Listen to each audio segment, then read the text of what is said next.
Hello friends, welcome back to my channel. എല്ലാവർക്കും സുഖമല്ലേ? എല്ലാവരും ഹാപ്പി ആയിട്ടിരിക്കുമെന്ന് വിശ്വസിക്കുന്നു, പ്രാർത്ഥിക്കുന്നു. അപ്പോൾ നമ്മുടെ ഇന്നത്തെ ക്രാഫ്റ്റ് ഐഡിയ എന്താണെന്ന് നോക്കിയാലോ. ഇന്ന് നമ്മളൊരു ബോഗൺവില്ല അഥവാ നമ്മുടെ കടലാസ് പൂവാണ് ചെയ്യാൻ പോകുന്നത്. അപ്പോൾ അതെങ്ങനെയാണെന്ന് നോക്കിയാലോ.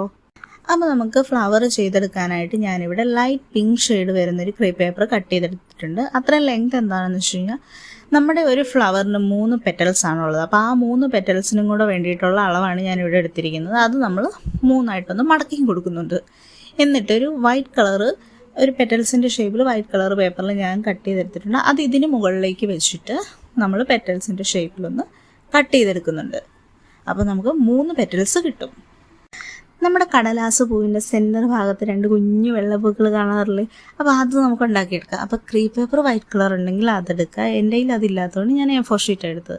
എന്നിട്ട് നിങ്ങൾക്ക് പെറ്റലിൻ്റെ ഷേപ്പിൽ കട്ട് ചെയ്യുക. അത്രയും ചെറിയ പെറ്റൽ നിങ്ങൾക്ക് കട്ട് ചെയ്യാൻ പറ്റുമെങ്കിൽ കട്ട് ചെയ്യാൻ എനിക്ക് പറ്റില്ലാത്തതുകൊണ്ട് ഞാൻ എന്താ ചെയ്യുന്നത് വെച്ചാൽ നമുക്ക് ഒരു ഫ്ലവറിന് 4 പെറ്റൽ വരുന്ന രീതിയിൽ ഞാൻ അഗ്രഭാഗം ഒന്ന് കട്ട് ചെയ്ത് കുഞ്ഞു കുഞ്ഞു പീസാക്കി എടുത്തിട്ടുണ്ട്. അഗ്രഭാഗം മാത്രമേ കട്ട് ചെയ്യുന്നുള്ളൂ. എന്നിട്ട് നമ്മളെടുത്ത് ഓരോ പീസിൻ്റെ സെൻറ്റർ ഭാഗത്തു നിന്ന് റൈറ്റിലേക്ക് കേർവ് ആക്കി കൊടുത്ത് പിന്നെ അത് തിരിച്ച് വെച്ചിട്ട് വീണ്ടും റൈറ്റ് സൈഡിലേക്ക് തന്നെ കേർവാക്കി, എനിക്ക് ലെഫ്റ്റ് സൈഡ് വശമില്ലാത്തതുകൊണ്ട് റൈറ്റ് സൈഡിലേക്ക് തന്നെ കേർവാക്കി കൊടുത്ത് ചെറിയ പെറ്റലാക്കി നമ്മളിതിന് എനിക്ക് 8 പീസ് ഉണ്ടായിരുന്നു. അപ്പോൾ അതിനെ നമ്മൾ സെൻറ്ററാക്കി 2 ഫ്ലവറിനുള്ള 2ആക്കി എടുത്തു.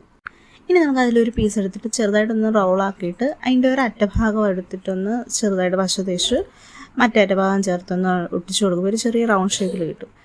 ഇനി നമ്മുടെ കയ്യിലൊരു ഫ്ലോറൽ വയറോ ഗിയർ വയറോ ഉണ്ടെങ്കിൽ അതെടുത്തിട്ട് അറ്റഭാഗം ഒന്ന് ചെറുതായിട്ട് വളച്ചു കൊടുത്ത് നമ്മുടെ ഈ റോള് വട്ടത്തിരിക്കുന്ന പീസിൻ്റെ ചുവടുവശമില്ലേ, മുകളിൽ പെറ്റൽ ഭാഗമാണ്, അതിൻ്റെ താഴ്വശത്ത് നമ്മൾ ഈ കമ്പിയിൽ ഇച്ചിരി പശ തേച്ച് അതിൻ്റെ ഉള്ളിൽ സെൻറ്റർ ഭാഗം വരെ എത്തിച്ചിട്ട് സെൻറ്റർ ഭാഗത്ത് വെച്ചൊന്ന് ഒട്ടിച്ച് ചെറുതായിട്ടൊന്ന് ചുരുട്ടിയെടുക്കണം. ആ താഴ്വശം ചുവട് മാത്രമേ ചുരുണ്ട് വരാവുള്ളൂ. ചെറുതായിട്ടൊന്ന് ചുരുട്ടി സെറ്റാക്കി എടുക്കണം.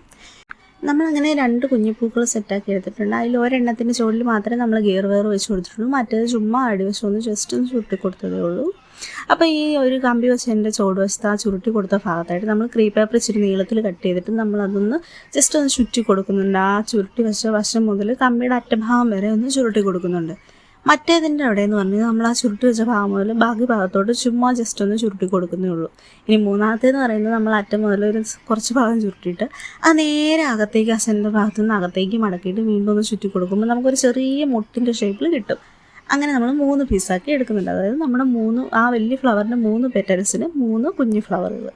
ഇനി നമ്മുടെ കടലാസ് പൂവിൻ്റെ വലിയ പെറ്റൽസ് ഉള്ള ആ 3 പെറ്റൽസ് എടുത്ത് വെച്ചിട്ട് അതിൻ്റെ ചുവട് വശത്ത് ആ താഴ്ഭാഗത്ത് മാത്രം ഇത്തിരി പശ സെൻറ്റർ ഭാഗത്ത് വെച്ച് തേച്ച് കൊടുത്ത് വെക്കുക.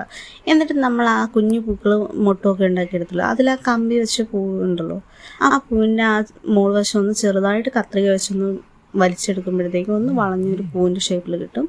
അങ്ങനെ ആക്കിയിട്ട് അതിൻ്റെ നമ്മുടെ ആ വലിയ ലീഫ് പെറ്റലിൻ്റെ ആ സെൻറ്റർ ഭാഗത്തിന് ഇത്തിരി മുകളിൽ നിൽക്കുന്ന രീതിയിൽ ഇത് വെച്ചിട്ട് സെൻറ്ററിൽ വെച്ചിട്ട് ഒന്ന് ഒട്ടിച്ചു കൊടുക്കുക. അങ്ങനെ നമ്മുടെ ഈ 3 പൂക്കളും ഉള്ളിലായിട്ടൊന്ന് ഒട്ടിച്ച് സെറ്റാക്കി എടുക്കുക. ഇനി നമ്മൾ പെറ്റലിൻ്റെ ആ സെൻറ്റർ ഭാഗത്ത് നിന്ന് സൈഡ് വശമില്ലേ, സൈഡ് വശത്ത് ലെഫ്റ്റ് സൈഡിൽ ഞാൻ സെൻറ്ററിന് താഴോട്ടൊരു ചുവടുവശം വരെ ഒന്ന് പശ തേച്ച് കൊടുക്കുന്നുണ്ട്. ആ സൈഡ് വശം മാത്രമേ തേക്കാവുള്ളൂ, അകത്തേക്ക് പശ പോകരുത്. എന്നിട്ട് നമ്മുടെ മറ്റേ പെറ്റൽ മുഖാമുഖം നിൽക്കുന്ന രീതിയിലാക്കി ഒന്ന് ആ ഒരു സൈഡൊന്ന് ഒട്ടിച്ചെടുക്കുന്നുണ്ട്. എന്നിട്ട് നമ്മൾ ആ ഒരു ഭാഗം മുഴുവൻ ഒട്ടിച്ചല്ലോ. ഇനി അത് തിരിച്ച് വെച്ചിട്ട് വീണ്ടും ഇതുപോലെ തന്നെ നമ്മൾ ആ പെറ്റലിൻ്റെ ഒരു സൈഡ് മാത്രം ഒന്ന് പശ തേച്ച് അതും ഇതിനോട് യോജിപ്പിച്ച് ചേർത്തെടുക്കുന്നുണ്ട്. എന്നിട്ട് നമ്മുടെ ലാസ്റ്റ് ഭാഗം അതേ ഷേപ്പിൽ. അപ്പം നമ്മുടെ ഒരു ഫ്ലവർ റെഡിയായി കിട്ടും. ഫ്ലവറിൻ്റെ ചുവട്ടിലായിട്ട് നമ്മൾ ഗ്രീൻ കളർ ടേപ്പില്ലേ, ഫ്ലോറൽ ടേപ്പ് ടോപ്പ് വെച്ചിട്ടൊന്ന് ചുറ്റി കൊടുക്കുന്നുണ്ട്. അതുപോലെ തന്നെ നമ്മുടെ പെറ്റൽസിൻ്റെ അറ്റഭാഗത്തൊന്ന് കത്രിക വെച്ചൊന്ന് വലിച്ചു വിടുന്നുണ്ട്. അപ്പം നമ്മുടെ പെറ്റൽസ് ഒന്ന് വിടർന്ന് നിൽക്കും. അങ്ങനെ ചെയ്യുമ്പം അതുപോലെ നമ്മൾ കുറച്ചധികം പൂക്കൾ ചെയ്തെടുത്തിട്ടുണ്ട്. ഇനി നമുക്ക് ലീഫ് ചെയ്തെടുത്താലോ. അപ്പോൾ അതിന് വേണ്ടിയിട്ട് പെറ്റൽസിനെടുത്ത് സെയിം രീതിയിൽ തന്നെ വൈറ്റ് പേപ്പറിൽ ലീഫിൻ്റെ ഷേപ്പ് എടുത്തിട്ട് അത് നമ്മൾ ഗ്രീൻ കളർ ക്രീപ്പ് പേപ്പറിൽ വെച്ച് കട്ട് ചെയ്താണ് ലീഫ് എടുത്തത്. ഇനി നമുക്ക് ഇതുപോലൊരു കമ്പി വേണം. ഈ കമ്പിയിലാണ് നമ്മൾ ഫ്ലവറുകളെല്ലാം സെറ്റ് ചെയ്ത് കൊടുക്കുന്നത്. അപ്പോൾ അതിന് വേണ്ടിയിട്ട് നമ്മൾ ഈ കമ്പിയുടെ അറ്റം ഒന്ന് വളച്ചു കൊടുക്കുന്നത്. കമ്പിയുടെ എല്ലാ അറ്റം വളച്ചു കൊടുക്കുന്നത് ചെറിയൊരു ഗ്രിപ്പ് കിട്ടാൻ വേണ്ടിയിട്ടാണ്. നമ്മുടെ കമ്പിയുടെ അറ്റത്ത് ഒരു ഫ്ലവർ വെച്ച് കൊടുക്കുക. എന്നിട്ട് നമ്മൾ ഫ്ലോറൽ ടേപ്പ് വെച്ചിട്ട് അതിൻ്റെ ചുവടിൽ നിന്ന് ഒരിത്തിരി താഴെ വരെ ഒന്ന് ചുറ്റുക. എന്നിട്ട് നമുക്ക് അടുത്ത ലീഫ് വെച്ച് കൊടുക്കുക. എന്നിട്ട് വീണ്ടും ഇച്ചിരി താഴെ ചുറ്റി കൊടുക്കുക. പിന്നെയും നമ്മൾ അടുത്ത ഫ്ലവർ വെച്ച് കൊടുക്കുക, പിന്നെ ചുറ്റുക. അപ്പം ആ ഒരു ആദ്യത്തെ ഫ്ലവറും ഒരു ലീഫും വെച്ച് കഴിഞ്ഞ് പിന്നെ താഴോട്ടും ഒരു 2 അല്ലെങ്കിൽ 3 ഫ്ലവർ വന്നതിന് ശേഷം മാത്രം അടുത്ത ലീഫ് വെച്ച് കൊടുക്കുക. എന്നിട്ട് വീണ്ടും താഴോട്ട് 3 ഫ്ലവർ വെക്കുക, അത് കഴിഞ്ഞിട്ട് ലീഫ് വെച്ച് കൊടുക്കുക. പിന്നെ അങ്ങനെ താഴോട്ട് പോവുക. ഏറ്റവും ചുവട് വശത്ത് വരുമ്പോൾ 2 ഫ്ലവർ വെച്ചിട്ട് അതിൻ്റെ കൂടെ ഒരു ലീഫും കൂടെ വെച്ച് ഒന്ന് ചുറ്റി കൊടുക്കുക. അപ്പോൾ ചുവട് വശത്ത് ഒരു ഇച്ചിരി ഭംഗിയായിട്ട് അവിടെ നിൽക്കും. അത് കഴിഞ്ഞിട്ട് നമ്മളിതൊന്ന് ഒന്ന് വിടർത്തി കൊടുക്കുക. നമുക്ക് വേണ്ടത് എങ്ങനെയാണ്, ഏത് ഷേപ്പിലാണ് വേണ്ട, ഏത് രീതിയിലാണ്, അതൊന്ന് കടലാസ് പൂവിൻ്റെ രീതി തോന്നിക്കുന്ന രീതിയിലൊന്ന് വിടർത്തി കൊടുക്കുക. അപ്പം നമ്മുടെ ഫ്ലവർ ഇവിടെ റെഡി ആയിട്ടുണ്ട്. ഇതുപോലെ തന്നെ ഞാനൊരു റെഡ് കളർ കടലാസ് പൂവും കൂടെ ചെയ്തെടുത്തിട്ടുണ്ട്. അപ്പം നിങ്ങൾക്ക് വീഡിയോ ഇഷ്ടപ്പെട്ടെന്ന് വിചാരിക്കുന്നു. അതുപോലെ നമ്മുടെ പുതിയ കൂട്ടുകാരാരെങ്കിലും ചാനൽ സബ്സ്ക്രൈബ് ചെയ്യാൻ മറന്നു പോയിട്ടുണ്ടെങ്കിൽ ഒന്ന് സബ്സ്ക്രൈബ് ചെയ്തിട്ടേക്കണേ. അപ്പം അതുപോലെ തന്നെ നമ്മുടെ എല്ലാ കൂട്ടുകാരും ലൈക്കിലൂടെയും കമൻറ്റിലൂടെയും നിങ്ങളുടെ സപ്പോർട്ട് അറിയിക്കാൻ മറക്കരുത്. ഇനി ഇതുപോലുള്ള അടുത്ത വീഡിയോസായിട്ട് കാണുന്നിടം വരെ bye bye and thank you for watching.